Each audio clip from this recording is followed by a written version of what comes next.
Olá, crianças! Nossa aula de ciências hoje vai ser sobre transformações reversíveis e irreversíveis.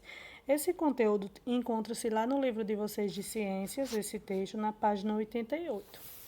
Eu vou ler para vocês aqui. Observem as ilustrações, certo? E façam a leitura. Escutem e depois façam a leitura em seu livro. Você já observou quantas coisas se transformam à nossa volta à medida que o tempo passa? Algumas transformações podem demorar certo tempo. É o que ocorre quando algo fuge. É também o que ocorre quando alguns alimentos apodrecem. Outras transformações podem ser rápidas. É o caso do açúcar que vira caramelo ou do gelo que vira água líquida. Agora vamos analisar essas transformações mais detalhadamente. Quando um alimento apodrece, seu cheiro fica forte e desagradável para nós. Sua consistência fica diferente e sua cor muda. Tudo isso é sinal de que a decomposição está ocorrendo. Esse fenômeno está relacionado à ação dos seres vivos. Alguns tipos de fungos e bactérias são decompositores. Com umidade e temperatura favoráveis, a ação desses seres vivos é maior. Você já parou para pensar que a queima do açúcar e a decomposição são exemplos de transformações que não têm volta? Ou seja, são transformações irreversíveis. O que foi queimado e também o que foi decomposto não pode voltar ao seu que era antes.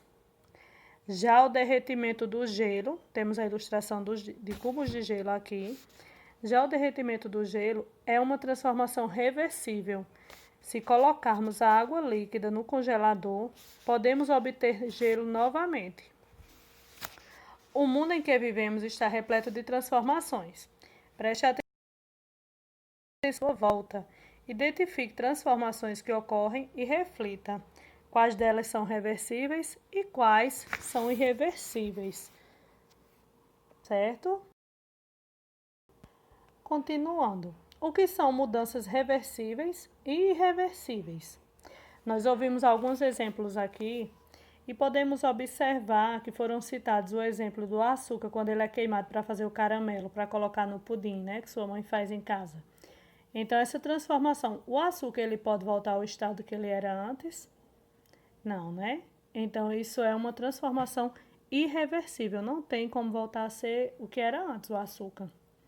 Já os cubos de gelo, se eles forem colocados em um copo, eles descongelam, né, com a temperatura ambiente, ele vai descongelando e ele volta a ser água. E se novamente ele for colocado na geladeira, ele volta a ser cubo de gelo, ele volta ao estado sólido, não é isso? Isso é uma transformação reversível, que ele volta a ser o que ele era antes.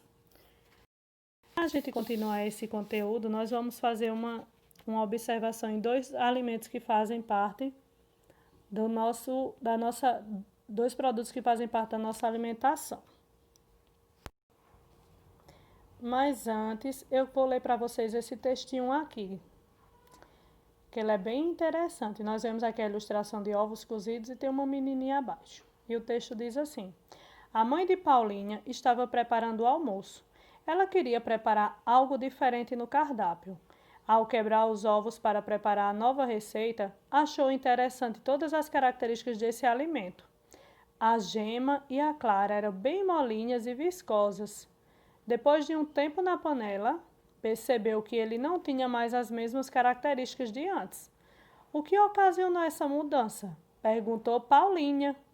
Mas o pior ainda estava por vir. Ao ler novamente a receita, percebeu que o ovo deveria estar cru, não cozido. E agora? O que fazer? Será que o ovo, depois de cozido, pode voltar a ser cru? Será que é uma transformação reversível? Vamos ajudar a desvendar essas questões. Então, vamos pensar um pouco. O que aconteceu com esse ovo, né, quando ele foi cozido? Será que é uma transformação reversível e irreversível pelo aquecimento? O que aconteceu quando ele foi levado ao fogo? Não é isso? Descobrir o que aconteceu, vocês vão fazer essa atividade. Chegou a hora de descobrir. Nós temos aqui também, além dos ovos, nós temos aqui ilustrações de cenoura. Então, vocês vão ser os cientistas, vão fazer um experimento. Com a ajuda de uma pessoa adulta, com sua mãe ou a pessoa que é responsável por você, você vai fazer a atividade que eu vou sugerir logo abaixo, certo? Para você fazer em casa e descobrir se essa transformação é reversível ou irreversível, o que acontece com o alimento após ser aquecido.